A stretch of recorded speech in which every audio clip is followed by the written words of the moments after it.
Superman 1983-7 here. Jesusophile. I got problems. Everything you're saying. Everything. Let's go this way. Proof God exists. The earth is here. We're here. That's not proof for him existing. Us being here isn't proof against him not existing. It's crazy. Evolution. You might go into it's a theory, but let's break down what a theory is. Now, a theory is compact facts, alright, on one subject that all lead to one conclusion, that we evolved from other species. That's, natural selection and, natural mutation.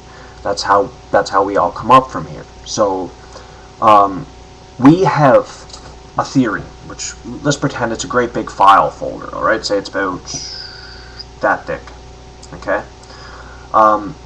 That's packed with facts, irrefutable facts, things that we know for a fact, alright? No one can refute any of these things that we have in this file folder. Say it's about, this big, alright? All that stuff's true. No one can prove it wrong. Thus, the reason why it's called fact. Why is it still a theory?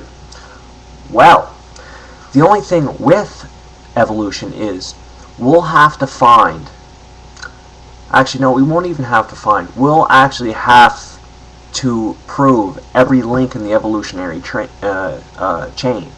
alright, with precise detail, right? So it's irrefutable, because once something's law, right, it can't be denied by anybody, alright? So, because evolution is such a big thing, and why is it such a big thing? Because of religion. Religious communities all over the world don't want this to go through. So, we want to have the most precise and specific facts on this for one reason. We want to know if it's true or not. Alright? Now, why do most people believe in evolution, you might ask? Well, that's simple. It is a huge, if we're going to call it a file folder, it is a huge expand a file folder on all sorts of great facts for evolution. You can't refute evolution. Alright? People in intelligent design and creationists will refute it, but nothing that they're going for, like intelligent design and creationism, is nothing close to being science. Okay, it's not backed by any kind of fact. One of the biggest things in intelligent design is thermodynamics, the second law. The problem with the second law in thermodynamics is it's only relevant in a closed environment, like a study or an experiment. Alright, now they use that way out of context to the point where the second law of thermodynamics doesn't back them at all, because it's just ridiculous. Now, the other thing is, you believe the world is between 6,000 to 10,000 years old. I understand that you're believing in your religion fully, and that's what they expect you to believe in, but in this day and age, sir, that's ignorant. Alright? Now, radioactive decay, we can measure that now. We can tell how old things are. Alright? We can also measure standard candles across the sky, so we can tell how long it takes stars to reach us, which gives us a relative idea on how big the universe actually is and how old. So, you're 6,000 to 10,000 years old, which is supposed to make up the universe and the Earth, is completely debunked, because we know that the world, or the universe, is 13.3 to 13.9 billion years old. That's the universe. Alright? Now, the Earth, for you to say the Earth is between 6,000 to 10,000 years old is ridiculous. And anybody will tell you that with any kind of IQ. Now, the people that you trust to provide you with electricity, TV, new technology, the computer you're sitting in front of, scientists that study this stuff all the time, they know what they're talking about. And How do I know they know what they're talking about? Because they back it up every time.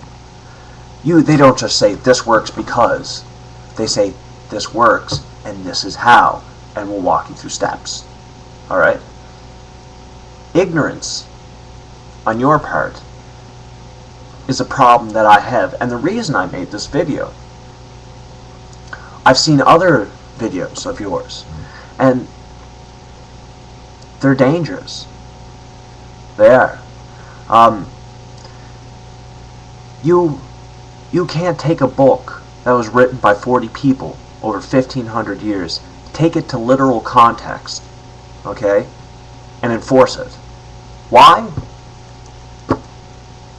Say if just five, out of those 40 people were wrong, alright? And the Bible, the thing you love, the Word of God, is proven to be untrue. That because of these 5 authors that wrote the Bible, none of it's true. You know, a lot of the big spots in the Bible that, you know, gave us solid fact that we believe in God just fall out of existence. We know that guy was wrong. What do you do then? Do you pick up another God? Not only to mention that, you being a Christian and calling me an atheist, you're an atheist as well. We're not an atheist. You're more of a... you're a theist in this. You're a theist in the Christian sense. You're an atheist outside of your religion. Alright? You don't believe in any other God besides your own. Alright? So you're going to tell the rest of the world that believes in Krishna and Buddha and the Prophet Muhammad and, you know, there's some crazy deities that other people believe in. There's naturalists, all sorts of crazy things, right? There's all sorts of religions out there. You're going to tell everybody else in the world, and I'm going to tell you a big portion of those people will outweigh Christian doctrine and the people that believe in it.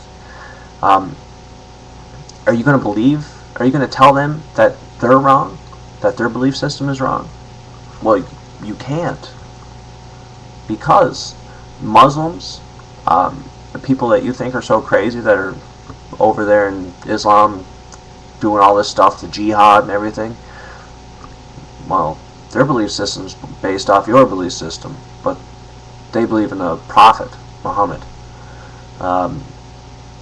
You know, and, you know, tell all the people in India that Krishna is not real. And you're going to have to tell every Buddhist in the world that Buddha is not real. But, you know what? You can't. Alright? There has to be one God. Now besides that, the other option is there's no God. It's either one all-powerful being or none. I think it's ignorant for you to follow doctrine like this when you don't know all the facts, when you haven't studied all the religions, when you haven't taken in every context, when you haven't did any kind of research on historical history, on religious history. And not only study the Bible, but all religious doctrine in your Christian faith.